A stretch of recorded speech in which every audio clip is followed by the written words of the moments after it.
Terkait dengan korupsi sendiri tidak lepas dari juga hubungannya dengan sogok menyogok pasti Ustadz. Maksudnya pasti orang kan menyelundupkan sesuatu atau memberikan sesuatu tanpa sepengetahuan. Ada perjanjian istilahnya. Nah, yang terjadi sekarang kita nyatai bahwa misalkan dana untuk umat gitu Ustadz diambil atau mungkin diselipkan, diambil dan disogokkan, dimasukkan ke suatu kepentingan tertentu itu Ustadz. Koruptor ini kan Anda diamanati ya. Yes, salah satunya Anda diamanati untuk membagikan bansos misalkan untuk dibagikan kepada masyarakat yang masyarakat sekarang dilanda pandemi ya, mereka sangat membutuhkan bantuan. Allah Subhanahu wa taala berfirman, ya ayyuhalladzina amanu la tahunu waha war rasul wa tahunu amanatikum wa antum ta'lamun. Ada seorang yang berkhianat. Nah, ini berarti masuk dalam ayat ini. Anak muda itu ada. Selamat datang di podcast Surabaya Mengaji. Bincang ringan berfaedah. Masuk surga. Yang paling saya khawatirkan kepada kalian itu dua hal. Podcast Surabaya Mengaji bersama berbagai narasumber. Yang kedua adalah mengikuti hawa nafsu. Podcast Surabaya Mengaji. Assalamualaikum warahmatullahi wabarakatuh. Alhamdulillah, pemirsa Surabaya Mengaji, kita sudah masuk ke segmen 2 insya Allah. Nah, alhamdulillah kali ini kita sedang syuting di Mama Chai Deli di Jalan Untung Suropati nomor 84 Surabaya. Ini restoran masakan rumah Ustadz. Dan alhamdulillahnya hari ini kita juga di relay dan di syuting masuk ke 7 media yang media dakwah juga Ustadz. Ada yang pertama Surabaya Mengaji sendiri, kemudian Handil Mengaji, DSTV Tenggarong, GMTV, Rifkon TV, Banjarmasin, Pemuda Hijrah Cirebon, dan Mumtaz TV Ustadz. Masya. Nah Ustadz, kita masuk ke segmen yang kedua ini yaitu membahas korupsi dan koruptor Ustadz dalam Islam. Nah memang santer sekali Ustadz, maksudnya memang di pemerintahan ini memang baru-baru ini bahkan ini tidak terduga-duga dan memang mencengangkan masyarakat luas hampir seluruh Indonesia karena memang berkaitan dengan masalah umat sekarang Ustadz yang dikorupsi hal yang dikorupsi ini Ustadz memang. Nah menurut dalam pandangan Islam Ustadz, bagaimana sebenarnya hukum dari korupsi itu sendiri Ustadz? Ya, bismillahirrahmanirrahim. Alhamdulillah, wassalatu wassalamu ala rasulillah nabiyina Muhammad wa ala alihi wa sahbihi wa man walah, amma ba'du. Korupsi yang dalam definisi Indonesia ya. Iya Ustaz. Korupsi itu kan kalau yang saya baca dalam kamus bahasa Indonesia itu penyelewengan atau penggelapan harta milik negara atau milik perusahaan untuk memperkaya diri atau memperkaya kelompok tertentu. Kalau dalam bahasa Arabnya ini istilah yang pas untuk korupsi itu masuk dalam kategori al-hulul ya, yaitu mengambil harta rampasan perang yang sebelum dibagi, itu masuk dalam kategori itu. Dan korupsi ini termasuk dosa besar.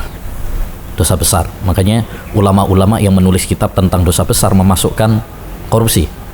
Ya, seperti Imam Dhahabi punya buku Al-Kabair, Al-Haytami dalam kitabnya Az-Zawajir, Al-Hajjawi dalam Manzumah Kabair memasukkan ini termasuk dosa besar. Karena dosa besar itu artinya semua dosa yang ada hukumannya secara khusus di dunia, ya, seperti mencuri dipotong tangannya, membunuh dikisos, ya, atau ada ancamannya di akhirat.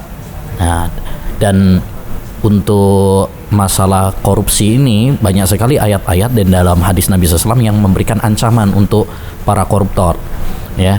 Di antaranya misalkan Allah Subhanahu wa taala berfirman, ya ayyuhalladzina amanu la tahunu waha war rasul wa tahunu amanatikum wa antum ta'lamun. Wahai orang-orang yang beriman. Dan kalau ayat dimulai dengan wahai orang-orang yang beriman, itu ayat yang penting dan merupakan konsekuensi keimanan. Jangan kalian berkhianat kepada Allah, jangan kalian berkhianat kepada Rasul sallallahu alaihi wasallam, dan jangan kalian mengkhianati amanat yang diembankan kepada kalian. Nah, ini kan termasuk pengkhianatan. Ya, koruptor ini kan Anda diamanati, ya. Yes. Salah satunya Anda diamanati untuk membagikan bansos misalkan untuk dibagikan kepada masyarakat yang masyarakat sekarang dilanda pandemi ya, mereka sangat membutuhkan bantuan ya. Terus ada seorang yang berkhianat. Nah, ini berarti masuk dalam ayat ini. Jangan kalian mengkhianati amanat yang telah diembankan kepada kalian. Ya. Juga dalam banyak hadis Rasulullah SAW mengancam orang-orang yang melakukan korupsi. Ya. Tadi sudah saya sampaikan bahwasanya itu istilahnya kalau korupsi itu masuknya dalam ghulul. Ya. Nabi SAW dulu ada sebagian sahabat yang mengambil, ya, padahal mungkin kalau kita sekarang itu nggak seberapa gitu, tapi itu sudah diancam sama Nabi SAW. Nabi pernah mengatakan ada salah seorang sahabat yang mengambil harta rampasan sebelum dibagi, ya, inna syamlata allati, ya, asabaha, ya, qabla an tuksam, ya, latastailu alaihi nara, atau kama qala sallallahu alaihi wasallam. Sesungguhnya jubah yang dia ambil, ya, padahal belum dibagi, itu akan menjadi api yang membakar dirinya. Padahal itu cuma jubah, baju toh. Bagaimana kalau miliaran, ya, uang negara yang diambil, apalagi itu uang untuk rakyat yang sedang menderita, yang sedang kena musibah, tentu dosanya lebih besar, ya, lebih besar. Nabi saja pernah mengatakan syirakun au syirakani finnar. Orang yang ngambil cuma sandal satu atau dua, itu saja diancam oleh Nabi SAW dengan neraka Allah Subhanahu wa Ta'ala. Maka masalah korupsi ini masalah dosa besar, ya, yang hendaknya seorang takut kepada Allah Subhanahu wa Ta'ala. Kalau hatinya ada keimanan, dia pasti akan takut kepada Allah Subhanahu wa Ta'ala. Nah. Baik Ustadz, tadi dikatakan bahwa korupsi itu dalam artian kita menyelewengkan atau ya bisa dibilang berkhianat terhadap suatu harta tertentu untuk digunakan secara pribadi atau kepada suatu kelompok golongan. Apakah berarti bisa dikatakan bahwa korupsi ini sama seperti mencuri, Ustaz? Kalau sama persis dibilang tidak, ya. Jadi kalau mungkin sama-sama ngambil harta, iya, dengan cara yang batil, iya. Tapi apakah berarti korupsi itu berarti mencuri? Beda. Ada perbedaan di sana. Kalau mencuri itu kan mengambil harta milik orang lain, itu mencuri. Tapi kalau korupsi itu memang harta yang ada sama dia, diamanatkan kepada dia. Nah, itu perbedaannya, paham ya?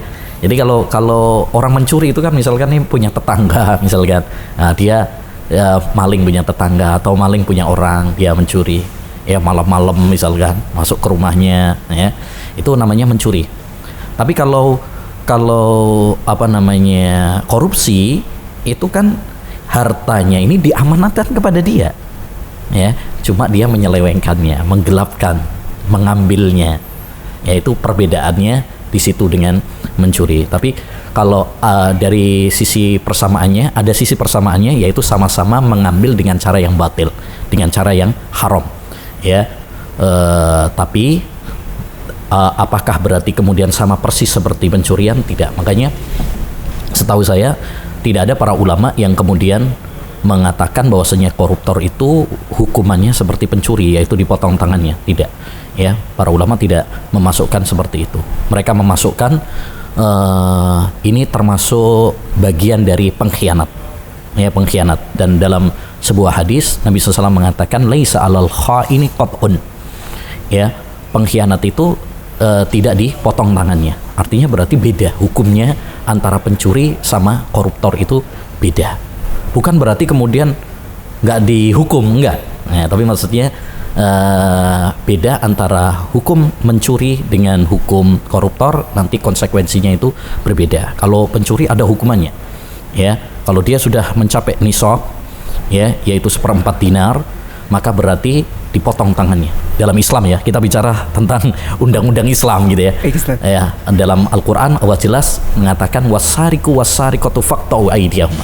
Pencuri laki-laki dan pencuri perempuan, potonglah pergelangan tangannya. Ya, tapi kalau koruptor, ya, apakah bisa disamakan yaitu dipotong tangannya? Ya, para ulama tidak memasukkan dalam hukum mencuri. Nah, ini berarti ada perbedaan antara korupsi dengan mencuri. Wallahu a'lam. Baik Ustadz, terkait dengan korupsi sendiri, tidak lepas dari juga hubungannya dengan sogok menyogok pasti Ustadz. Maksudnya pasti orang kan menyelundupkan sesuatu atau memberikan sesuatu tanpa sepengetahuan.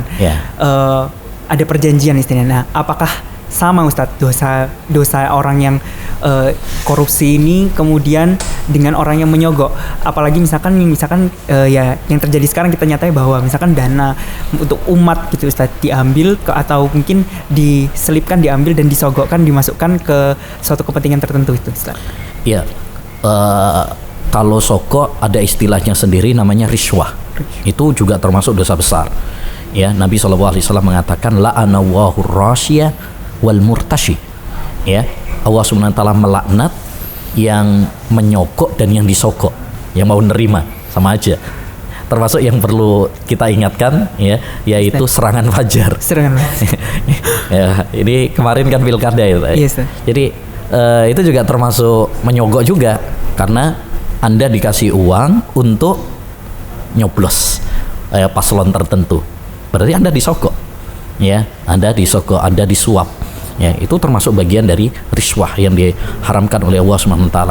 Demikian juga kalau misalkan ada orang mau masuk pekerjaan, nah ini kalau dikasih suap, nah baru diterima. Kalau yang nggak punya pelicinnya berarti nggak diterima, walaupun dia punya skill, ya punya kemampuan tersebut. Nah, ini dolim, ya nggak boleh. Jadi sama-sama berdosa, tapi beda antara korupsi dengan suap, ya, tapi sama-sama haram, ya, sama-sama perbuatan yang dilarang dalam agama, ya.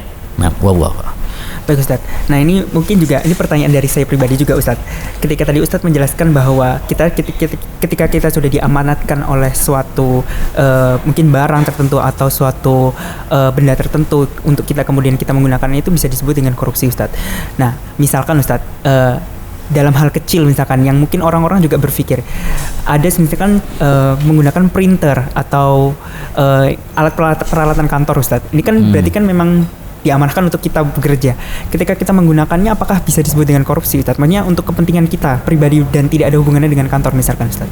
Meskipun itu diamanahkan kepada kita Ustadz, apakah bisa disebut korupsi Ustadz? Iya, itu para ulama memasukkan juga, karena kalau itu tujuannya adalah untuk kepentingan kantor misalkan, ya nggak boleh untuk kepentingan pribadi. Sangat terselubung berarti Ustadz. Ya, cuma tadi yaitu memang korupsi itu bertingkat-tingkat. Nah, ada yang mungkin korupsi waktu. Ya, korupsi waktu ini juga banyak nih. Ya, masuk jam 7 tapi jadwalnya jam 7, masuknya jam 8. Itu juga korupsi waktu. Tidak selalu dengan gaji nggak mau dikurangin, tapi masuknya terlambat atau pulangnya lebih duluan malahan. Nah, itu juga korupsi waktu.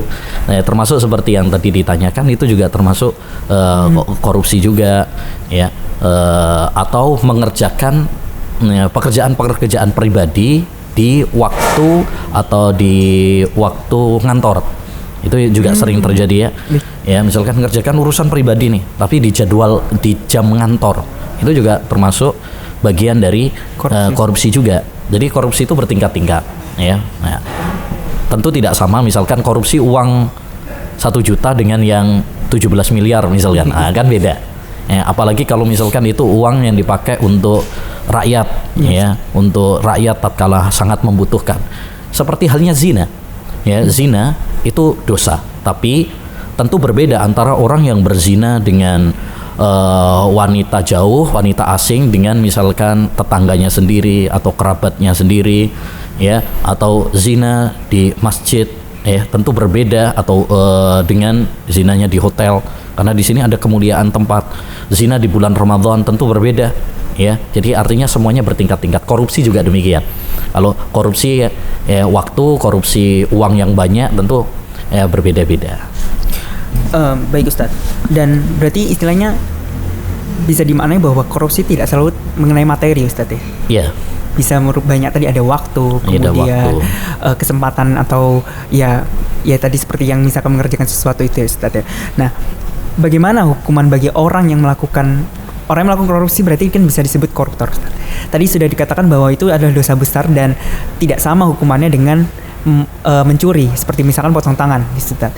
Nah, apa hukumannya bagi pelaku koruptor Ustadz sesuai dengan syariat Islam? Apakah boleh dihukum mati nih Ustadz? Kalau misalkan memang tidak boleh dipotong tangan, tapi dihukum mati misalkan gitu Ustadz. Ya, eh, hukum asalnya tadi bahwasanya koruptor itu pertama dia melakukan dosa besar tentunya, ya dia pengkhianat, ya. Hukumannya bagaimana? Kalau dalam urus dipotong tangannya ternyata tidak. Para ulama tidak memasukkan dia seperti hukuman pencuri, ya. Dia lebih ke pengkhianat, ya. Dan ada hadisnya laisa alal khaini qat'un. Ya, tidak ada bagi pengkhianat itu potong tangan karena beda.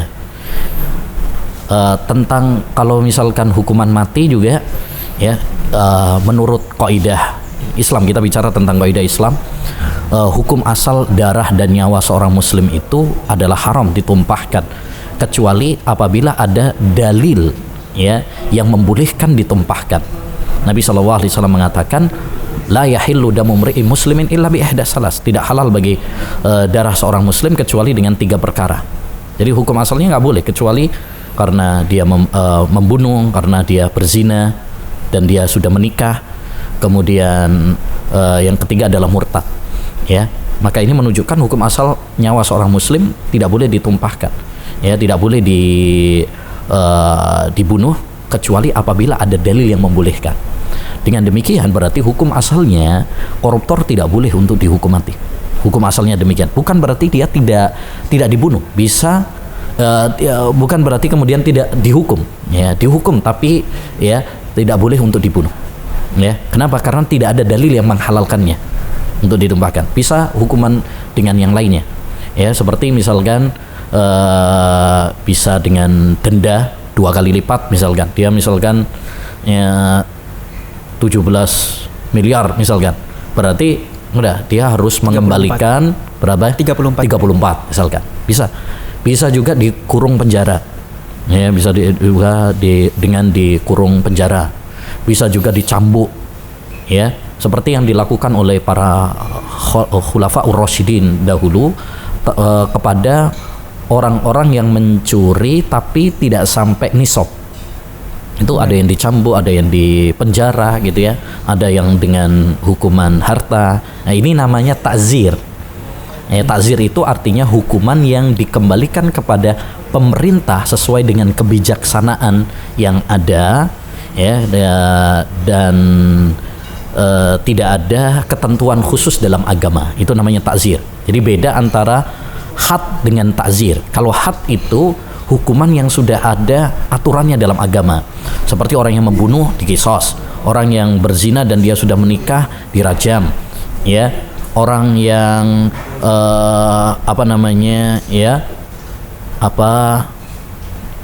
mencuri dipotong tangannya, itu namanya hudud, ya. Kalau ta'zir itu hukuman yang dikembalikan kepada pemerintah, ya, yang dikembalikan kepada pemerintah. Nah, ini tergantung pemerintah saja.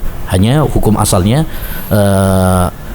kalau sampai dihukum mati, ya, maka tidak diperkenankan karena hukum asalnya nyawa seorang muslim, ya, nyawa seorang muslim adalah tidak boleh untuk dibunuh kecuali kita memiliki dalil yang membolehkan untuk menumpahkan darahnya. Nah, gitu. Wah. Baik Ustaz. Sebenarnya berarti sebenarnya adakah Ustaz sebenarnya di balik hikmah di balik larangan dari korupsi ini Ustaz? Kalau yang di hikmahnya tentu ada, ya. Satu hal yang perlu kita fahami bahwa semua syariat Islam ini dibangun di atas hikmah. Ketika Allah Subhanahu wa taala memerintahkan pasti ada manfaatnya, hikmahnya. Ketika Allah Subhanahu wa taala melarang pasti juga ada hikmah-hikmahnya. Ya, kenapa kita dilarang dari korupsi, suap dan sebagainya? Tentu pasti ada hikmah-hikmahnya, baik kita ketahui maupun tidak kita ketahui. Ya, di antara hikmahnya tentu supaya kita menjadi orang-orang yang amanah, jujur, ya, tidak memakan harta orang lain dengan cara yang batil, ya. Jangan sampai mengkhianati karena itu perbuatan zalim. Anda diamanati, ya, untuk membawa uang perusahaan atau uang negara, ya, kemudian Anda mengkhianatinya, ini termasuk ya pelanggaran. Seorang harus jujur dan tidak boleh, ya, berkhianat terhadap amanat yang telah diembankan kepadanya, ya. Di antara hikmahnya juga supaya kita ini profesional dalam bekerja. Islam menganjurkan kepada kita dalam bekerja itu profesional, ya, jangan sampai kemudian ya karena suap, karena korupsi sehingga itu akan menjadikan kita tidak profesional dalam bekerja. Ya, di antara hikmah yang lainnya, ya, kenapa kita dilarang dari korupsi? Karena korupsi itu bikin kita nggak barokah, harta kita nggak barokah, keluarga kita nggak barokah, ya, waktu kita nggak barokah, pekerjaan kita nggak barokah, ya, kita gundah. Makanya orang-orang yang makan harta yang haram itu gundah. Ya, orang-orang yang melakukan dosa, ya, baik itu dosa membunuh, baik itu dosa minum khamr, dosa makan harta orang dengan cara yang haram, itu tidak merasakan kebahagiaan. Walaupun hartanya banyak, walaupun jabatannya tinggi, kalau dia melakukan perbuatan-perbuatan yang haram, hidupnya nggak tenang. Hidupnya nggak tenang. Makanya dulu para ulama mengatakan ahlul ma'asi fi shiqaq wa in adharus sa'adah. Ya, para pendosa itu hidupnya dalam kegundahan. Walaupun mereka menampakkan ceria, senyum, ya, itu pencitraan saja. Ya, pada hakikatnya bahagia itu di dalam hati. Ya, bahagia itu di dalam hati. Wah. Nah, ini menarik karena memang tadi disebutkan bahwa dari awal bahwa akhirnya bahwa korupsi ini bisa disamakan dengan khianat, kemudian juga jadi memakan harta haram berarti Ustadz, ya. Dan meskipun memang dia tidak bisa disamakan dengan mencuri sebenarnya Ustadz, tapi ya akhirnya dikembalikan lagi bahwa ini berkaitan dengan profesionalisme dan berkaitan dengan jujur dan amanat Ustadz. Sebenarnya urgensi dari jujur dan amanat sendiri Ustadz itu bagaimana Ustadz, keutamaannya sebenarnya, kenapa sih kita harus jujur dan amanat dalam melakukan setiap aktivitas kita Ustadz? Iya, jujur dan amanat ini sangat penting sekali gitu ya. Banyak sekali ayat-ayat dan hadis-hadis Nabi SAW yang menganjurkan kita supaya jujur, supaya kita amanah, ya, dalam bekerja. Bahkan ini salah satu poin penting kalau kita mau mengambil pegawai, pekerja, ini jujur dan amanah ini sangat penting. Kata Nabi dalam Al-Quran, Allah mengatakan inna khaira man ista'jartal qawiyul amin. Sesungguhnya orang yang paling utama untuk kamu pekerjakan itu adalah orang yang kuat, orang yang memiliki skill, ya. Yang kedua adalah al-amin, orang yang amanah. Karena orang tidak amanah, orang nggak jujur, kita punya pekerja tapi nggak jujur, nggak amanah, habis uang kita. Yes, apalagi uang negara gitu, yes, kan, apalagi uang negara. Ya, kalau sudah nggak jujur, nggak amanah, bahaya. Ya, bahaya. Makanya cara untuk mengatasi korupsi, ya, mengatasi korupsi yang paling utama adalah melakukan langkah preventif, ya, sebelum terjadi. Dengan cara apa? Selektif dalam mencari pegawai, selektif dalam mencari menteri, selektif dalam mencari pemimpin, apalagi yang berkaitan dengan apa namanya, maslahat umat, yang masalah harta ini, ya. Ini misalkan bendahara gitu kan kaitannya dengan duit terus itu, ya, atau menteri apalah, semua menteri terutama yang berkaitan dengan uang, dana, ya kan. Tapi ada yang sering berkaitan dengan uang, menteri keuangan misalkan, iya, ini rawan gitu, rawan karena fitnah yang paling besar bagi umat ini masalah duit. Nabi SAW mengatakan inna likulli ummatin fitnah wa fitnatu ummatil mal. Setiap umat memiliki cobaan, dan cobaan terberat umatku itu memang masalah duit gitu, ya. Ya, orang banyak silau dengan duit. Kadang cuman 50.000 aja disogok untuk nyoblos, banyak yang kena gitu, ya. Ya. Dan ini juga adalah sebagai pelajaran bagi kita. Kadang kita ini pengen pemimpin yang amanah, yang jujur, ya. Tapi kitanya sendiri disogok gampang. Yes, gitu, ya. Nah, ini. Kalau kita pengen pemimpin yang jujur, pemimpin yang amanah, kita juga harus jadi jujur gitu. Cerminan berarti. Iya, ya. Kalau kitanya sendiri masih gampang dibeli, ya jangan kaget kalau kemudian pemimpinnya juga sama gitu. Jadi kejujuran dan amanah ini sangat penting dalam sangat menentukan. Makanya banyak ayat, banyak hadis yang menganjurkan kita supaya amanah, banyak, ya. Nah, Ustaz, kalau misalkan kita lihat Ustaz, tadi sebutkan bahwa kita harus mencari pegawai yang istilahnya orang-orang yang jujur dan amanah. Sebenarnya kenapa kemudian misalkan kita kembalikan pada diri kita, atau mungkin kita juga bertanya-tanya kenapa sih Ustadz sekarang ini memang banyak orang yang itu melakukan korupsi Ustadz. Nah itu, dan bagaimana Ustadz solusinya kita menyikapi orang yang istilahnya sebelum kita terjerumus nih terhadap korupsi ini, dan bagaimana solusinya jika kita menyikapi orang-orang yang ya kita tahu bahwa dia sudah korupsi Ustadz. Nah itu bagaimana? Ada 2 ini Ustadz, ada 3 pertanyaan berarti Ustadz. Apa tadi? Bagaimana faktor apa orang yang melakukan korupsi, kemudian bagaimana kita menyikapi agar tidak terjerumus dalam korupsi, dan bagaimana jika kita tahu ada orang yang melakukan korupsi. Aduh, banyak banget nih, satu-satu Oh, harusnya. Atau saya minum dulu lah. Boleh Ustadz, monggo. Fadhil Ustadz. Ya, tentang faktor penyebab orang korupsi itu tentu banyak ya. Tapi setidaknya yang paling inti itu satu, karena tentu lemahnya iman.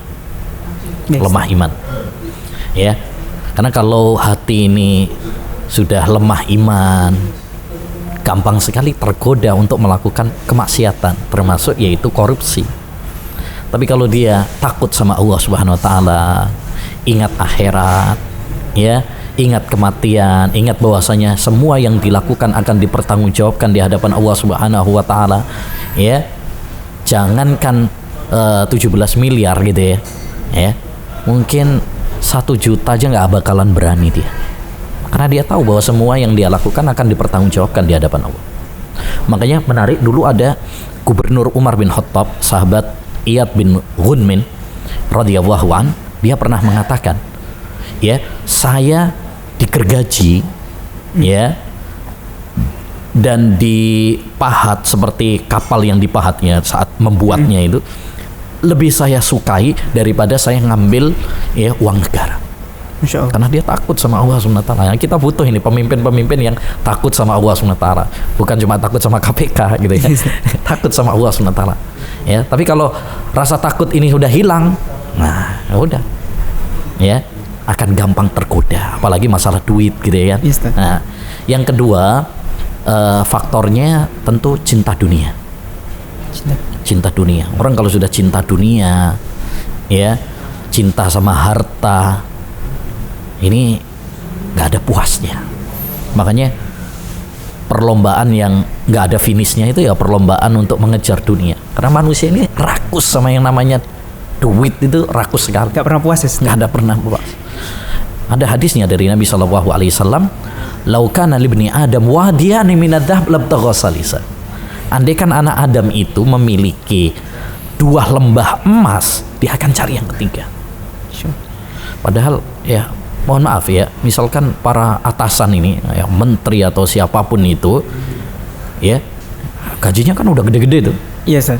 Tapi kenapa kok korupsi juga? Karena rakus kepada harta, rakus kepada dunia. Nggak ada selesai-selesainya orang kalau ngikutin kemauan dunia gitu, kemauan harta. Kemudian yang ketiga, ya, faktornya tentu lingkungan, teman. Ini bisa mempengaruhi. Teman-teman dia misalkan bergaya mewah, glamor, ya, akhirnya dia pengen niru mereka juga, Yes, ya, atau juga tuntutan keluarga, anaknya minta ini, istrinya minta ini. Nah, ini Ustaz. Ya, itu juga bisa berpengaruh. Makanya Nabi SAW mengatakan, almar'u ala dini khalili falyandur ahadukum man yukhalil. Orang itu berdasarkan agama temannya, maka hendaknya dia memperhatikan selektif dengan siapa dia berteman. Ya, cari orang-orang yang teman-teman yang zuhud, teman-teman yang tidak rakus dengan dunia, ya, itu. Setidaknya 3 faktor ini ya yang paling inti. Adapun gimana solusinya untuk mengatasi, Termasuk tips ini Ustaz. iya, Tips agar menjadi pegawai yang amanat. Nah, iya, ini. supaya nggak korupsi ya. Benar Ustaz. Berarti kalau tadi sebabnya adalah lemahnya iman, berarti harus diperkuat imannya. Harus diperkuat imannya, takut sama Allah SWT. Ya, makanya tadi harus cari orang-orang, pegawai-pegawai, ya, yang takut sama Allah SWT, yang memiliki iman, ya, yang memiliki iman. Ini usaha preventif, ya, langkah preventif sebelum terjadi gitu ya. Makanya Umar bin Khattab dulu seleksi itu sebelum sebelum beliau ngangkat gubernur diseleksi dulu. Yang diutamakan muhajirin, ansor, karena Allah memuji mereka. Ya, karena orang kalau sudah dipuji oleh Allah SWT berarti dia takut sama Allah SWT. Ya, dipilih. Ya, jadi milih yang, jadi jangan cuman karena dia mungkin duitnya banyak, mungkin ini karena titipan ini titipan itu, enggak. Yang paling penting adalah ya orang-orang yang takut sama Allah SWT. Itu yang paling penting, yang beriman kepada Allah Subhanahu wa taala. Yang kemudian yang kedua, cari juga pegawai-pegawai yang zuhud.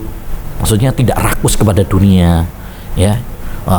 Beda antara orang yang rakus kepada dunia dengan yang tidak, yang zuhud kepada dunia. Kemudian di antara tipsnya juga yaitu ada pengawasan. Ada pengawasan, ya.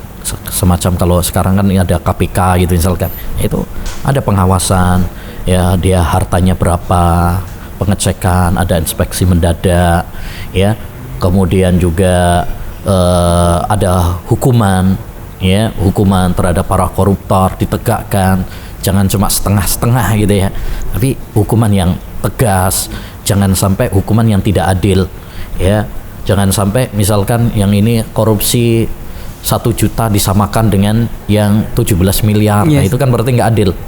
Ya, nggak adil. Bahkan ada sebagian yang misalkan korupsinya dibeda-bedakan. Wah, ini penjaranya misalkan penjaranya ber-AC. Wah, ini pada. Jadi salah satu hal yang menghancurkan negara itu tatkala kita tidak adil, ya, tidak menegakkan keadilan, hukum yang adil pada manusia. Satu lagi apa tadi ya, lupa saya. Nah, yang pertanyaan terakhir ini sebenarnya bukan terakhir, Ustaz. Ya, bagaimana kalau misalkan kita ini menemukan orang yang melakukan korupsi, karena kan ini berkaitan dengan masalah fitnah, bisa jadi fitnah, bisa jadi iya, karena kan mereka dibalik terselubung, Ustaz. Mereka tidak terang-terangan, Ustaz. Nah, bagaimana sikap kita, Ustaz?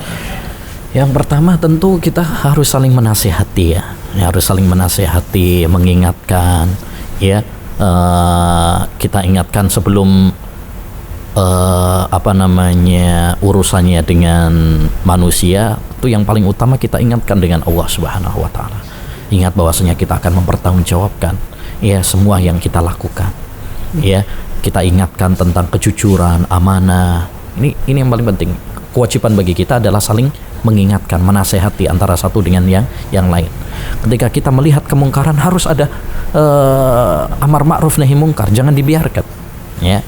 Kemudian kalau kita melihat dan kita tidak dia bandel istilahnya, ya, maka langkah yang kedua kita sampaikan kepada pihak yang berwenang dalam menangani masalah itu, ya, atasannya atau misalkan kepada KPK misalkan, ya, dan sebagainya. Ya, jadi harus kita saling mengingatkan antara satu dengan yang lain, ya, saling menasehati antara satu dengan yang lain. Ad-dinun nasihat, agama ini adalah nasihat. Siapa yang melihat kemungkaran, ya berarti harus merubahnya sesuai dengan kemampuan yang ada. Kita ingatkan agar dia bertobat kepada Allah Subhanahu wa taala, itu yang paling penting. Baik, Ustaz.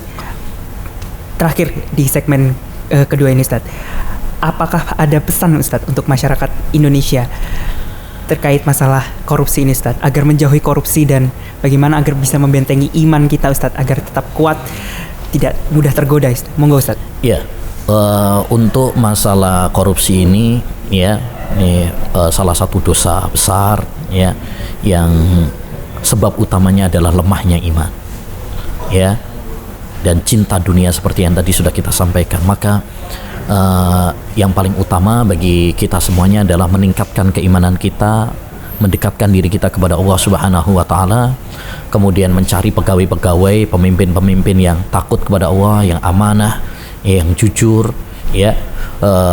Maka saya nasihatkan kepada diri saya pribadi dan kepada semuanya, para pendengar semuanya, agar kita takut kepada Allah Subhanahu wa taala dan berusaha menjadi orang-orang yang jujur, yang amanah, ya, karena kita harus mempertanggungjawabkan apa yang kita lakukan di hadapan Allah Subhanahu wa taala, ya.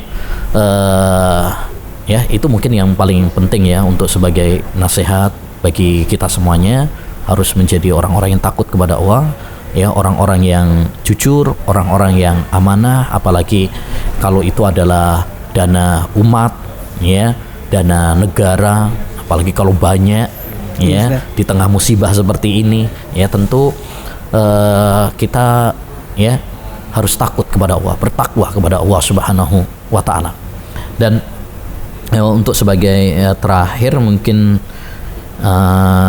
sebagai referensi ya bagi yang ingin memperluas tentang masalah korupsi, ya, saya punya rekomendasi, ada buku ini yang ditulis Ustadz Zainal Abidin, ada judulnya Neraka Sakor Menanti Koruptor. Masya Allah. Nah, ini bagus juga tentang masalah korupsi. Terus juga ada ya penjelasan yang sangat bagus juga ya dari dalam buku Harta Haram Muamalat Kontemporer karya Ustadz Dr. Erwandi Termizi. Ini ada pembahasan tentang masalah korupsi juga ya di halaman 160 dan seterusnya. Ini ada pembahasan tentang korupsi, bagaimana solusi-solusi Islam. Jadi Islam ini agama Masya Allah, semuanya sudah dibahas, termasuk masalah korupsi. Sekecil apapun sudah dibahas. Mulai dari bangun tidur sampai tidur lagi. Masya Allah, ya sangat. Nah, ini menjadikan kita semakin bangga ya sebagai seorang Muslim. Semua permasalahan sudah ada, tinggal kita ini mau mempelajari apa enggak. Semua permasalahan sudah diatur, ya. Subhanallah.